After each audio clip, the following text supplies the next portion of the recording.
Hello students, good morning, good afternoon, good evening, greeting of the day जब भी आप video देख रहे हैं। साइबर सिक्योरिटी की इस ट्यूटोरियल सीरीज़ में CITC इंस्टीट्यूट की तरफ से मैं आपका स्वागत करता हूं। इस सब्जेक्ट से रिलेटेड टॉपिक्स पर डिस्कशन करने से पहले हम ये जान लेते हैं कि आज के इस वीडियो में हम किन टॉपिक्स पे डिस्कशन करने वाले हैं। सबसे पहला जो क्वेश्चन हम डिस्कस करेंगे वो है व्हाट इज़ साइबर सिक्योरिटी। उसके बाद हम डिस्कस करेंगे साइबर सिक्योरिटी इम्पॉर्टेंट क्यों है, और तीसरा टॉपिक हमारे इस वीडियो का रहेगा कि हमें साइबर सिक्योरिटी में कौन से चैलेंजेस को फेस करना पड़ता है। तो चलिए शुरू करते हैं अपने पहले टॉपिक का डिस्कशन जो है what is cyber security. Cyber और सिक्योरिटी दो वर्ड से मिलकर बना है। साइबर वर्ड हम प्रीवियस क्लासेस में सुनते आ रहे हैं कि हम इंटरनेट सर्फ करने के लिए साइबर कैफ़े जा रहे हैं, या फिर हमें किसी तरह की इंफॉर्मेशंस को एक्सेस करने के लिए साइबर कैफ़ेज़ का यूज़ करना पड़ता था। तो ये साइबर जो वर्ड है इसका सीधा कनेक्शन इंटरनेट के साथ है। तो साइबर सिक्योरिटी जो टॉपिक है ये बेसिकली उसी इंटरनेट की सिक्योरिटी से रिलेटेड कंसेप्ट है कि हम अपने सिस्टम्स पर जो डेटा यूज़ करते हैं उसे अनऑथराइज्ड एक्सेस से बचाने के लिए हमें साइबर सिक्योरिटी की ज़रूरत होती है। बहुत सारे ऐसे सेक्टर्स हैं जहां पर हमें अपने डेटा को सिक्योर करने की ज़रूरत होती है, चाहे वो मिलिट्री सर्विसेज हों, गवर्नमेंट ऑर्गेनाइजेशंस हों, प्राइवेट सेक्टर्स हों, सबके लिए उनका डेटा जो है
हो, चाहे वो सेंसिटिव इंफॉर्मेशन हो या फिर किसी भी तरह की पर्सनल इंफॉर्मेशन जो कस्टमर्स से, एम्प्लॉयज़ से रिलेटेड हो सकती है। अगर हम किसी ऑर्गेनाइजेशन की बात करें तो उस डेटा को कैसे सिक्योर किया जाए। उसको अगर कोई दूसरा अनऑथराइज्ड यूज़र एक्सेस कर लेता है तो वो उस डेटा को मिसयूज़ कर सकता है, मिसगाइड कर सकता है। बहुत सारे कॉन्सिक्वेंसेस नेगेटिव इससे निकल कर आ सकते हैं। हम जो डेटा यूज़ करते हैं हमारी ऑर्गेनाइजेशंस में, उसे हमें अलग अलग जगह पे ट्रांसमिट भी करना पड़ता है, क्योंकि बिज़नेस करेंगे तो हमें इंफॉर्मेशन को शेयर करना पड़ेगा। और उस इंफॉर्मेशन को जो हम शेयर करते हैं उसमें तरह तरह की प्रॉब्लम्स क्रिएट हो सकती हैं। अगर हमारा डेटा सिक्योर नहीं है तो जिस पर्टिकुलर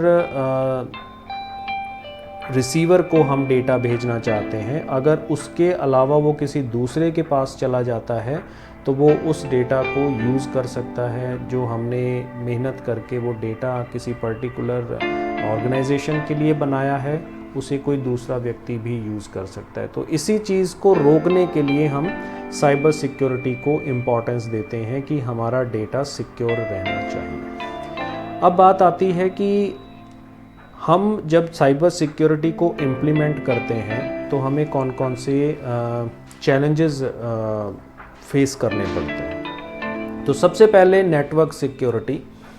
ऑर्गेनाइजेशंस में मल्टीपल कंप्यूटर्स पे काम होता है, अलग अलग क्लाइंट साइट्स होती हैं जहाँ पे यूज़र्स बैठ के या क्लर्क्स बैठ के या उस कंपनी के वर्कर्स बैठ के काम करते हैं। तो नेटवर्क सिक्योरिटी इसलिए ज़रूरी है कि आपके सिस्टम्स पे अलग अलग जगह पे डेटा रखा हुआ है, उसे कोई दूसरा व्यक्ति जो उस नेटवर्क का हिस्सा नहीं है वो उस डेटा को एक्सेस ना करे। तो हमें नेटवर्क को सिक्योर करना होता है कि इनकमिंग जितने भी कनेक्शंस हैं, आउटगोइंग जितने कनेक्शंस हैं, उनको सिक्योर रखना।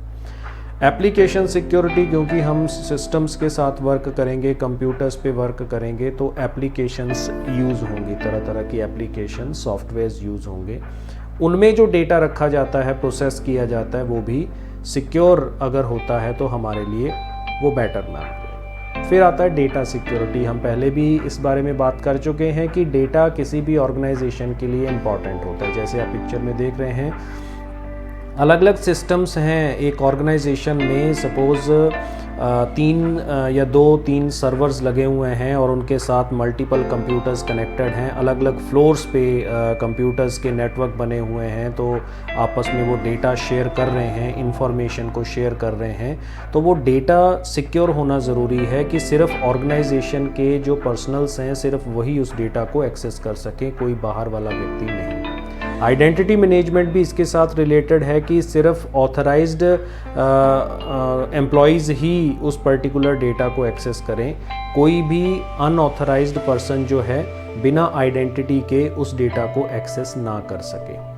सिमिलरली डेटाबेसेस की बात आती है कि हम ये जो डेटा रखते हैं, जैसे अभी प्रीवियस स्लाइड के अंदर आपने देखा कि एक डायग्राम में कंप्यूटर सीपीयूज रखे हुए हैं, तो सिमिलरली वैसे ही डेटाबेस क्या है, एक सेंट्रल लोकेशन है जहाँ पे सारे क्लाइंट कंप्यूटर्स का डेटा आके स्टोर होता है।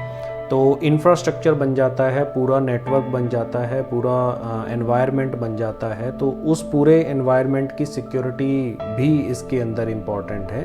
तो ये सारे स्टेप बाय स्टेप आगे आने वाले वीडियोस के अंदर हम डिटेल्स में एक्सेस ज़रूर डिस्कस करेंगे। फिर क्लाउड सिक्योरिटी, जैसे आप पिक्चर में देख रहे हैं कि क्लाउड स्टोरेज आजकल बहुत यूज़ हो रहा है। अलग अलग तरह की कंपनीज़ जो हैं वो आपको ड्राइव्स की फैसिलिटी देती हैं, जैसे गूगल का ड्राइव है और ऐसे ही माइक्रोसॉफ्ट का वन ड्राइव है। ऐसे है अलग अलग तरह के ड्रॉप बॉक्सेस हैं। ये बहुत सारे ऐसे क्लाउड स्टोरेज हैं जिनको हम यूज़ कर सकते हैं अपने डॉक्यूमेंट्स, फाइल्स या पिक्चर्स को स्टोर करने के लिए। तो क्लाउड सिक्योरिटी पे अगर आप कोई डेटा रख रहे हो तो आपके मन में ये भी क्वेश्चन होगा कि क्या मैंने जो डेटा क्लाउड स्टोरेज पे रखा है कि वो सिक्योर है या नहीं है।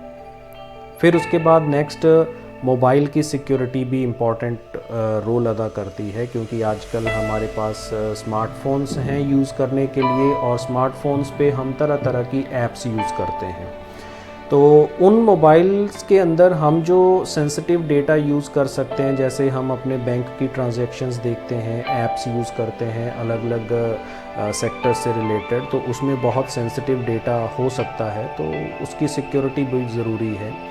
डिज़ास्टर रिकवरी की बात अगर हम करें तो बहुत सारी कुछ ऐसी प्राकृतिक आपदाएं होती हैं, जैसे बाढ़ आना या फिर जैसे अभी हम फेस कर रहे हैं कोविड-19 की।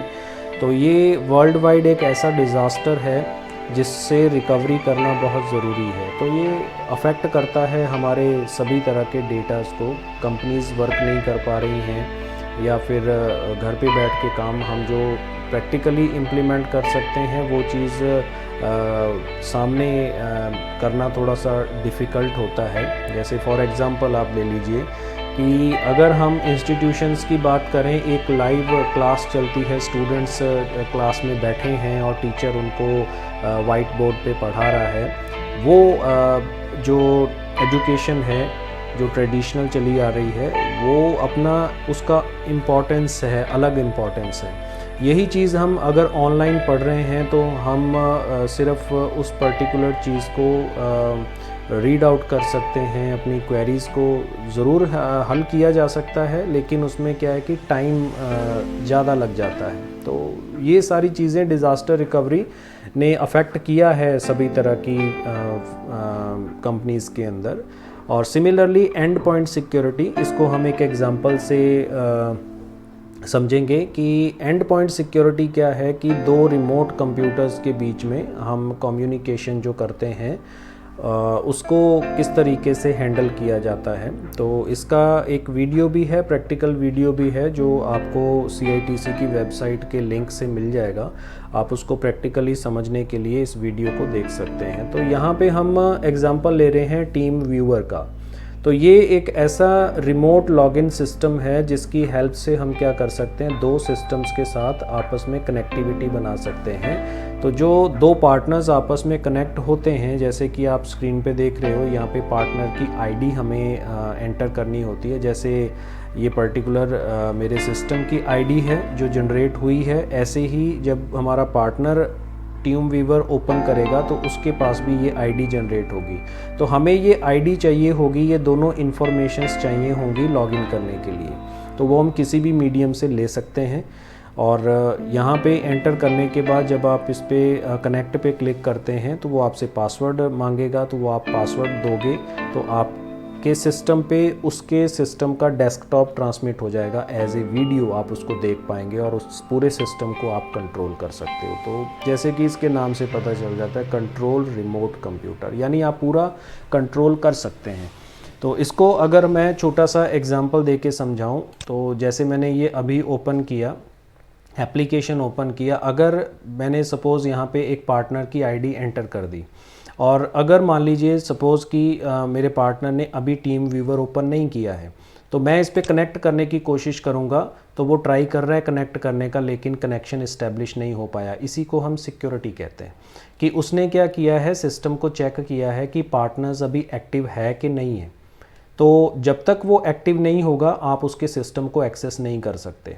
तो जब वो एक्टिव होगा तभी हम उस चीज़ को एक्सेस कर पाएंगे। तो ये जो प्रोसेस होता है इसी को हम सिक्योरिटी की कैटेगरी में शामिल करते हैं। तो इस वीडियो में फ़िलहाल इतना ही। आशा करते हैं कि आपको जो टॉपिक्स हमने स्टार्टिंग में ओवरव्यू के अंदर लिए थे वो सब आपको समझ में आ गए होंगे। तो आगे के आने वाले वीडियोस के अंदर हम और टॉपिक्स के बारे में भी डिस्कशन करेंगे। Thank you for watching this video. Stay blessed.